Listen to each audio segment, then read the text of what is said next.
जी, नमस्कार। बहुत सही सवाल है, बड़ा सामयिक है कि मंजरियाँ आनी शुरू हो गई हैं। बिल्कुल जैसा ये देख रहे हैं, पेड़ में देखिए, इस तरह से ये बौर बनने की प्रक्रिया लगभग शुरू हो गई है। तो इसको अभी किसान भाई थोड़ा-सा हम सलाह देंगे कि अभी खाली उसको वॉच करें, देखते रहें कि कहीं कोई पत्तियों पे कोई चिकना पदार्थ तो नहीं दिख रहा है। ऐसी चिकनी हो जाती हैं, वो उसका लासा गिरता है कीड़े का, तो वो ज़्यादा नुकसानदायक होता है। तो अभी अभी कुछ नहीं करना है, केवल देखना है, किसान भाइयों को देखते रहें, कोई चमक पत्ती में ना दिखे। नियमित रूप से सुबह शाम को निरीक्षण करें पौधे का। और जब ये कूच जो है 1 अंगुल की कम से कम हो जाए, 1 से 1.5 इंच की, उस समय किसान भाइयों को पहला रक्षात्मक उपाय करना है। उसमें 2 ग्राम सल्फर 1 लीटर पानी में, और 2 लीटर पानी में imidacloprid 1.5 millilitre, 1.5 millilitre imidacloprid 2 litre पानी के लिए, और 4 ग्राम सल्फर हो जाएगी 2 लीटर पानी के लिए। इमिडाक्लोप्रिड थोड़ी सी कम पड़ती है उसके अपेक्षा, अन्य कीटनाशक दवाओं की अपेक्षा। उसका पहला स्प्रे करना है कब? जब 1 से 1.5 इंच की कूंच हो जाए। इसके बाद किसान भाई लगातार बाग का अपना निरीक्षण करते रहें। आगे चल करके जब फरवरी महीना आएगा, तो 15 फरवरी के बाद अगर ऐसा कभी होता है कि मौसम खराब होता है, एकदम से बदली आती है और बदली के साथ साथ में कहीं 2-4 बूंद गिर जाए, तो वो बड़ा क्रिटिकल पीरियड होता है। उस समय किसान भाइयों को समझ लेना चाहिए कि अब कोई न कोई फंगल बीमारी आएगी। ऐसा लक्षण अगर दिखता है, तो जरूर किसान भाइयों को सावधान हो जाना चाहिए कि अब हमको पाउडरी मिल्ड्यू और इस तरह की बीमारियां आम पे आएंगी। उससे बचाव के लिए तुरंत, जब वो मौसम आने वाला होता है, तो उससे पहले छिड़काव कर दें। मौसम की जानकारी रखें किसान भाई। अक्सर मिल जाती है कि अगले 10-15 दिन का मौसम कैसे रहेगा, आजकल कोई बड़ी बात नहीं है। हर किसान भाई के पास, हमारे पास मोबाइल टूल है, तो जान लें कि अगले 1 हफ्ते तक मौसम साफ रहेगा, तो कोई दिक्कत नहीं है।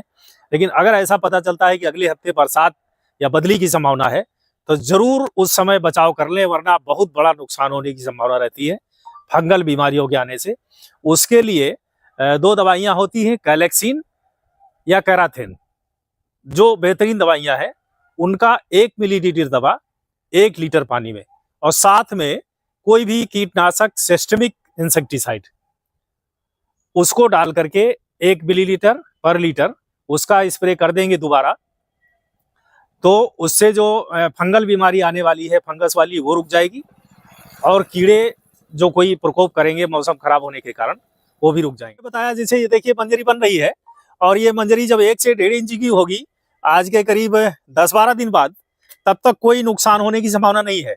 जब इसमें ये पूरा फूल खिल जाएगा, फूल पे होगा एकदम, बड़ा सा बौर निकलेगा और उससे हल्के हल्के गिरने लगेंगे फूल जैसे, उस समय कतई कोई स्प्रे किसान भाइयों को नहीं करना है। वो नुकसानदायक होता है। उस समय फल सेटिंग हो रही होती है, पॉलिनेशन हो रहा होता है, तमाम कीट और ये घरेलू मक्खी, इस तरह के आते हैं कीड़े जो पॉलिनेशन करते हैं। उस समय अगर आप दवा डालेंगे, तो ये जो हमारे लाभदायक कीड़े हैं, जो पॉलिनेशन की क्रिया कर रहे हैं, उनको भी नुकसान होता है, वो भी मर जाते हैं। इसलिए हम अवॉइड करते हैं, उस समय किसान भाइयों को कोई भी दवा का स्प्रे नहीं करना चाहिए। परागण भली भांति अच्छे कीड़ों से, जो हमारे मित्र कीट हैं, उनसे होते रहने देना चाहिए, उनको डिस्टर्ब करने की आवश्यकता नहीं। जैसे इस समय कुछ निकल रहा है, तो इस समय पूरा खेत देखिए सूखा पड़ा है। इस समय कोई सिंचाई करने की आवश्यकता नहीं है।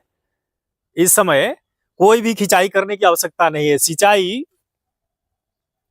पहली सिंचाई तब करेंगे जब कूच निकल जाए, बौर बन जाए, बढ़िया खिल जाए, और आम की सेटिंग हो जाए।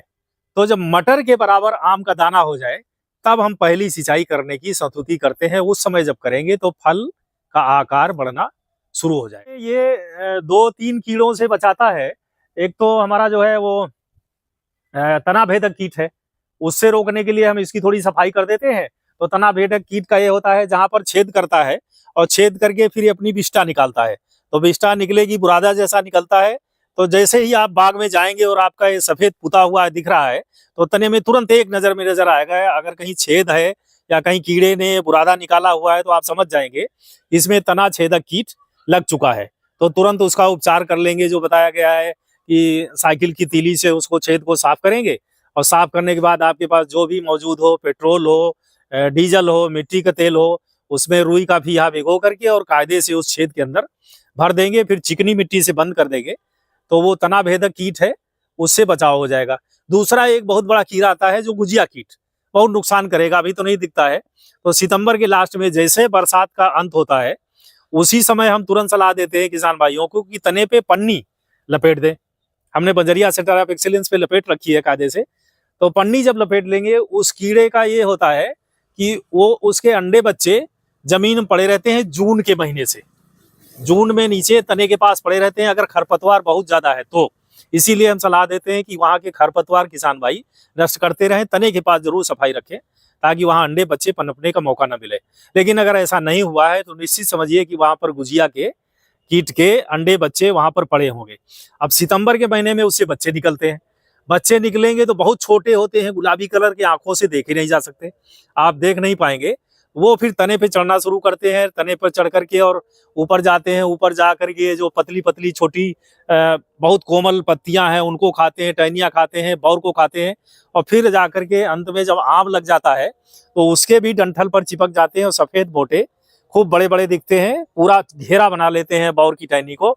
उस समय जो सफेद कवर है वो उनका समझिए एक तरह से प्रोटेक्शन है, बहुत बड़ी सुरक्षा है। उस समय आप किसी भी दवा से इसको मारना चाहें तो कीड़ा नहीं मरेगा। इसीलिए हम किसान भाइयों को सलाह देते हैं कि शुरुआती दौर में सितंबर के अंत में ही एक पॉलीथीन की पन्नी यहाँ पर 2 फीट ऊंचाई की 25 माइक्रोन की ही हो, कोई दिक्कत नहीं है, उसको बांध दें और निचले सिरे पर और ऊपरी सिरे पर सुतली से बांध दे कस के, या ग्रीस या चिकनी मिट्टी कुछ भी लगा दें ताकि कीड़ा अंदर से जो बीच में पन्नी और तने के बीच में जो जगह है वहां से ना घुसे। जब वहां से नहीं घुसेगा तो कीड़े में इतनी क्षमता नहीं होती है कि ये 2 फीट तक चढ़ सके पन्नी पर, इतना नहीं चढ़ पाएगा। चढ़ेगा 1-1.5 फीट चढ़ेगा, फिर ये रपट के नीचे गिर जाएगा। तो जब नीचे गिरेगा तो हम कहते हैं नीचे कोई भी कीटनाशक फालीडाल धूल वो थोड़ा सा मिट्टी मिला दे, नीचे गिरेगा तो जहर पड़ा हुआ है, मर जाएगा, लिया जाए, ऊपर नहीं चढ़ेगा और बहुत भारी नुकसान से किसान भाई बच जाएंगे।